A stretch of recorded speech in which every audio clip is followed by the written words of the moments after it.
All right, good day and welcome to Commerce Today. My name is Darin Newbold, and I'm excited to have with me today Natalia Pitra, our expert in HR and employer branding.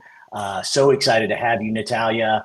And what we're going to talk about is really all about the remote work in the e-commerce industry and kind of some tips and ways to manage that distributed team. So welcome, Natalia.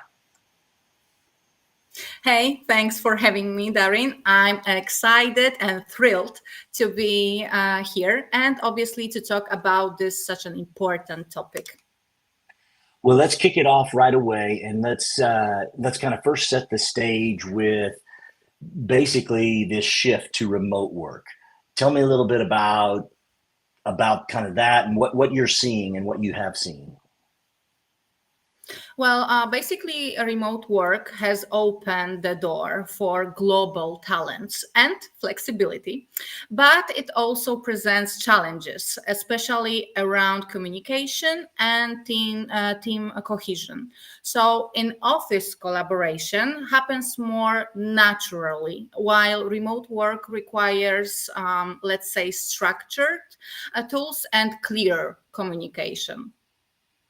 And that is so key, and it can be a real challenge, and things can go sideways very quickly. But if you have that structure in place, like you're talking about, that's so important. Well, one of the other things too we kind of kicked around here before the show was this whole return to office kind of plans. And I know many companies have done that. There's been some success. There's been some non-success in those things. What are you seeing there, Natalia? Well, basically, we have the main challenges that are maintaining alignment and ensuring clear communication. So, basically, fostering collaboration across different locations and time zones can be tricky. However, using tools like Slack, Zoom, Google Meet, well, there are so many project management softwares can help, but leadership needs to be well, the leadership needs to set clear expectations towards people. So what have you seen, still kind of on the return to office trend? Um, have you seen things that really do help from a leadership standpoint that really make it a difference on how a company approaches people coming back to an office versus basically a fully remote type of scenario? Well, some companies still believe in person work that improves collaboration and innovation. The forced return to office is often counterproductive. And what's important that studies shows that 74% of workers in United States prefers some, let's say, form of remote work, whether fully remote or hybrid. And in my opinion, forcing people back into the office can lead to lower job satisfaction and unfortunately higher turnover. And obviously, the recent survey that Owns Lab found that 56% of employees said they would simply quit their jobs if flexible work options are not offered. And additionally, remote workers are 22% happier than those working fully on site, and companies offering remote flexible hours have a 25% lower turnover rate. So that's huge. That is, and that really says to leaders out there that whether you like it or not, remote work is here to stay, and that it seems that the more successful approach to all of this is having, if necessary, having a hybrid approach where there is some in-office work and in those kind of situations, but yet there's always that flexibility. Would you agree? Exactly. Forcing a return can damage employer branding, especially in industries like e-commerce, while where flexibility and adaptability is key.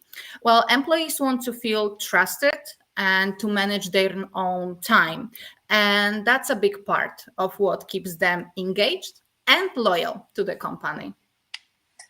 Well, speaking of that, and you mentioned employer branding for these remote teams. Tell me a little bit more about that and what you're seeing. Well, employer branding is remote environment. It's all about culture and connection. So it's essential to keep employees engaged through virtual team buildings, activities, and regular communication of company values. So showcasing a strong remote work externally helps attract the right talents. So, where would you say, and and and I know I'm asking you some questions that we didn't talk about ahead of time, so I am putting you a little bit on the spot here, Natalia, but you're very, very sharp on all this.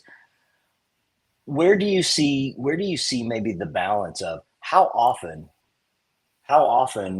do either teams or even individuals one on one need to meet virtually through Zoom, Google Meet, Teams, whatever uh, tool people use? How often does that need to occur to really keep that culture, to keep the the fires burning of that culture of a company?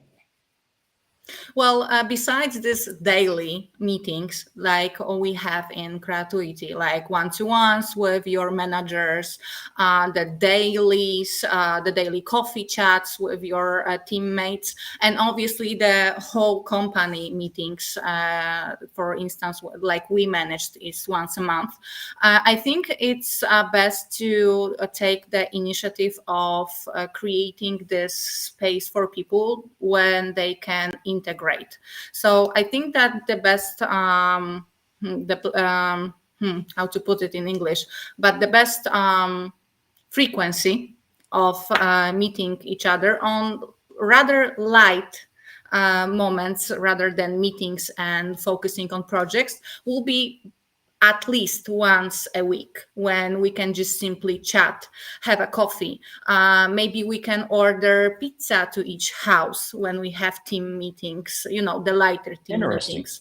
I think that once a week is a key because let's be honest, when people were in offices, they were feeling fed up of co-workers, and even sitting side to side was in the long distance terrible, just for the work and for themselves. So I think that once a week, just simply have a virtual coffee or virtual pizza sharing time, I think is the key to maintain this relationship between coworkers. I think that's a great idea. And you mentioned the virtual events and having that. I think that really does make a big difference. Well, we've Yeah, kind of because already it's started down. connecting people. Because how other we can be connected while working from our offices, the private offices like our houses. Exactly. Well, and even if we were in, I mean, being in the same building, it's often that teams would, hey, where are we going to all go for lunch? We'd all grab lunch on a certain day and those kind of things. So the breaking of bread, that can still happen virtually. It works out a little bit differently. Is there, and we just kind of talked about, this is all about maintaining that remote culture remotely. And those are a lot of great ideas. So maybe kind of taking that to the next level, or the next piece is, how do you then support employee well-being uh, through this remote work? Because there's many that have talked about, some people, and I will even speak for myself. I enjoy the interaction. I like being in the office. I'm one of the weirdos, I guess, that still likes to go to Yeah, the you are the office only one that are in here. and maybe so. But aside from that, there is something really great when people can gather around, in my opinion, gather around a whiteboard, draw some cool pictures, put some things together, and it really can bring the creative juices and innovative juices together. So, how do you handle overall employee well-being in this remote environment? Well, companies should promote work life balance. It's simple as that. And for instance, they can do it through flexible hours, mental health resources, respecting employees' boundaries, and maybe focusing on the hybrid, not the fully remote, but the hybrid. But it has to be said that you have to have the office, like the building, the place, so people can meet. So it maintains, like you said, a meeting, under the next to the whiteboard, so brainstorm and do something together, and still working on projects alone individually, but spend more time also together to just boost those ideas. And it's also important to just encourage taking time off to recharge. And obviously we have to prevent burnouts in remote environment, because let's face it, we are always in the same four walls in our homes. So it also can be difficult to just adjust to this new reality that maybe becomes our regular day to day. But to be honest, I'm also sometimes missing office. So that's why I think that hybrid, but not the forced hybrid Sure. type of remote work, will be very, very efficient. And I agree. One of the things that I know has kind of become a standard, if you will, in the way people are approaching it is this new term called workcation, where instead of working at home, you can take a little vacation, maybe go to a different area, still work your normal work hours and normal work things, but do it from a beach, if you will, or a great cabin in the woods, or something like that. How have you seen have you seen other companies doing that? I know we've done that. I know I've even done it, and Yeah, it does guilty. it does it does make a difference. So, tell me your thoughts on that.